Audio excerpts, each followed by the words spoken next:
ओम नमः शिवाय। जय महाकाल। दोस्तों हम धनतेरस और दिवाली पर माँ लक्ष्मी को प्रसन्न करने के लिए तरह तरह के उपाय करते हैं। धनतेरस के दिन कहा जाता है कि कुछ चीज़ों को घर में लाने से माँ लक्ष्मी और धन के देवता कुबेर प्रसन्न होते हैं, लेकिन वहीं कुछ ऐसी चीज़ें भी हैं जो धनतेरस पर यदि आप खरीद कर लाते हैं तो उनसे माँ लक्ष्मी रूठ सकती है। शास्त्रों में सोना चांदी खरीदना धनतेरस पर बेहद ही शुभ माना जाता है, लेकिन हर कोई सोना चांदी नहीं खरीद सकता। इसके अलावा शास्त्रों में कुछ ऐसी चीज़ें बताई गई हैं कि धनतेरस पर यदि आप इन चीज़ों को खरीद करके घर में लाते हैं तो इन चीज़ों को लाने से आपके घर में पूरे साल बरकत भी होगी और आपको आर्थिक तंगी का सामना नहीं करना पड़ेगा।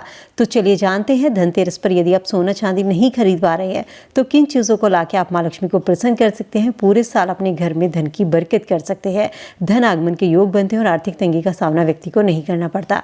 दोस्तों पान के पत्ते जो कि माँ लक्ष्मी को प्रिय हैं और पूजा पाठ में भी हम पान के पत्तों का इस्तेमाल करते हैं। माँ दुर्गा को नवदुर्गों में भोग लगाया जाता है पान के पत्ते का। तो आपको धनतेरस पर पान के पत्ते खरीदने हैं, 5 पत्ते खरीद कर लाने हैं। ध्यान रखें ये पत्ते कहीं से कटे फिटे नहीं होने चाहिए, साफ पत्ते आपको लेकर आने हैं। पान के पत्ते लाकर आपको माँ लक्ष्मी को उस दिन अर्पित करने हैं और अगले दिन इन पत्तों को जब आपका दिवाली का त्यौहार पूरा हो जाए इसके बाद इन पत्तों को आपको जब बहते हुए जल में प्रवाहित कर देना है। अर्थात मतलब धनतेरस के दिन इनको माँ लक्ष्मी के सामने रखना है और छोटी दिवाली और बड़ी दिवाली वहीं रखे रहने देना है और बड़ी दिवाली के बाद अगले दिन इनको सुबह उठ करके बहते हुए जल में प्रवाहित कर दीजिए। इस उपाय से पूरे साल आपके घर में बरकत होगी। इसके अलावा दोस्तों धनतेरस के दिन आप धनिया खरीद कर लाइए, चाहे आप 5 रुपये का धनिया खरीद कर लाए, माँ लक्ष्मी को धनिया अर्पित कीजिए। माँ लक्ष्मी को धनिया सबसे अधिक प्रिय है। थोड़ा सा धनिया आप जहाँ पर धन रखते हैं, तिजोरी में या अलमारी में, जहाँ पर भी आप पैसे रखते हैं वहाँ पर रख दीजिए। ऐसा करने से माँ लक्ष्मी की कृपा पूरे साल घर परिवार पर बनती है। घर में खुशहाली का प्रतीक धनिया को माना जाता है। ध्यान रखें ये जो धनिया है इसका आपको खाने में इस्तेमाल नहीं करना है। दिवाली के बाद इस धनिये को चाहे तो आप गाय को खिला सकते हैं। जो आप माँ लक्ष्मी के सामने इसको अर्पित करेंगे उस धनिये को आपको गाय को खिला देना है, या आप इसको कहीं पर बो सकते हैं। बोने के बाद लेकिन बोगे तो आप इसको खाओगे भी। जो धनिया आप लेकर आएंगे जो इसका एक हिस्सा होगा तो उस धनिये को आपको माँ लक्ष्मी को अर्पित करना है। इसके अलावा जो बचा धनिया है उसको आपको बो देना है।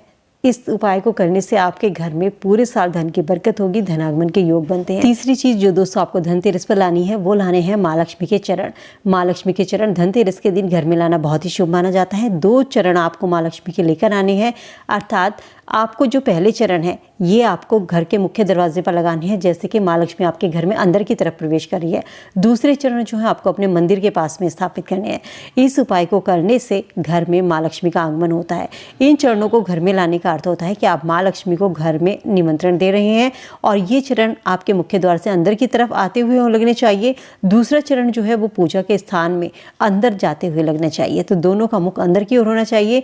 2 जो चरण आपको माँ लक्ष्मी के लेकर आने हैं। इस उपाय से आपके घर में पूरे साल धन की बरकत होगी और आर्थिक तंगी का सामना आपको नहीं करना पड़ेगा।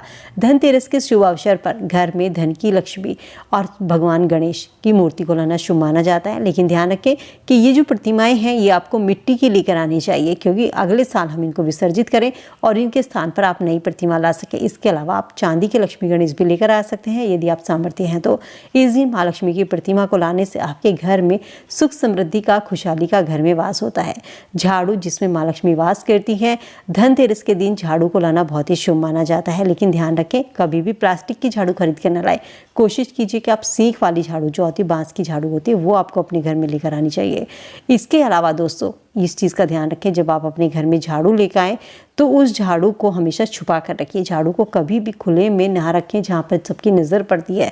जिस तरीके से आप अपने धन को छुपा कर रखते हैं उसी तरीके से अपनी झाड़ू को भी छुपा कर रखिए। झाड़ू माँ लक्ष्मी का प्रतीक है। झाड़ू को पैर नहीं लगना चाहिए। झाड़ू को कभी भी इधर उधर नहीं फेंकना चाहिए। इसके अलावा झाड़ू को कभी भी उलाकना नहीं चाहिए। कहते हैं ना पैर के ऊपर से उतर जाते हैं, तो उस तरीके से झाड़ू को कभी भी पैर ना लगे, पैर झाड़ू को उलाके ना। इस दिन धनतेरस पर घर में झाड़ू लाना बहुत ही शुभ माना जाता है। कहते हैं जिस तरीके से झाड़ू हमारे घर को साफ करती है ठीक उसी तरीके से माँ लक्ष्मी हमारे मन के मैल को साफ करती है और हमें अच्छे विचार हमारे मन में आने लगते हैं। दिवाली के दिन नए चावल की फसल तैयार होती है। इस दिन धान से खील तैयार की जाती है, इसीलिए धनतेरस के दिन अपने घर में खील बताशे जरूर लेकर आइए। खील बतासों को लाना घर में शुभ माना जाता है। हमेशा ध्यान रखिए कि नए खील बतासे लेकर आएं, ये नहीं कि हमारे घर में पुराने हैं वही हम माँ लक्ष्मी को अर्पित करेंगे। ऐसी गलती भूल कर भी ना करें। पुराने खील बतासे माँ लक्ष्मी को कभी अर्पित नहीं करने चाहिए। माँ लक्ष्मी का आगमन चाहते हैं, घर में बरकत चाहते हैं, धन का आगमन चाहते हैं तो नए खील बतासे धनतेरस के दिन अपने घर में लेकर आइए। इस उपाय से आपके घर में धन धान्य की कभी कमी नहीं होगी। साथ ही 5 ऐसी चीज़ें जो माँ लक्ष्मी को बिल्कुल भी पसंद नहीं है, धनतेरस से पहले इन चीज़ों को अपने घर से हटा दें या धनतेरस पर इन चीज़ों को भूल कर भी अपने घर में ना रहने दें। एक तो बंद पड़ी घड़ी समय का रुकावट को बताती है, नकारात्मकता पैदा करती है। अगर आपकी घड़ी बंद हो गई है तो इसे या तो ठीक करवा लीजिए या आप इसे तुरंत घर से बाहर कर दें, और ये काम कोशिश करें कि आप धनतेरस से पहले कर लें। इसके अलावा टूटा हुआ शीशा आपके घर में नकारात्मक ऊर्जा फैलाता है, घर के सदस्यों पर बुरा प्रभाव इसका पड़ता है। टूटे हुए शीशों को तुरंत घर से हटा दीजिए। पुराना खराब फर्नीचर है कोई भी है तो ये सब चीज़ें जो होती हैं जो घर में काम नहीं आती, टूटी फूटी होती हैं, ये आपके घर में नेगेटिविटी को बढ़ाती हैं, आपकी उन्नति में बाधा डालती हैं। इसलिए यदि आपके घर में कोई भी ऐसी कुर्सी है, कोई फर्नीचर है, दिवाली या धनतेरस से पहले इस चीज़ को अपने घर से बाहर कर दें। देवी देवताओं की कोई खंडित मूर्ति है तो उनको घर में रखना शुभ माना जाता है। इन मूर्तियों को दिवाली से पहले, धनतेरस से पहले अपने घर से हटा दीजिए और उनकी नई मूर्ति अपने घर में ला करके स्थापित कर सकते हैं। खराब लोहा शनि और राहु के नकारात्मक प्रभाव को बढ़ाता है। इससे आपको शारीरिक और आर्थिक समस्याएं घेर सकती हैं। खराब लोहे का सामान जो भी आपके घर में है तो ऐसी चीज़ों को धनतेरस और दिवाली से पहले अपने घर से तुरंत बाहर कर दीजिए। तो दोस्तों, ये थी कुछ ऐसी चीज़ें जो धनतेरस के दिन खरीदनी शुभ मानी जाती हैं और कुछ ऐसी चीज़ें जो आपके घर में नकारात्मक ऊर्जा को बढ़ाती हैं। इन चीज़ों को अपने घर में बिल्कुल भी ना रहने दें। उम्मीद करती हूँ वीडियो में दी गई जानकारी आप सबके काम आएगी। वीडियो से आप लाभ उठाएंगे। वीडियो अगर पसंद आई तो दोस्तों के साथ में लाइक शेयर करना मत भूलिएगा। मिलती हूँ नई वीडियो में नई जानकारी के साथ। भगवान शिव के भक्त हैं तो कमेंट सेक्शन में हर हर महादेव जरूर लिखते चलिए।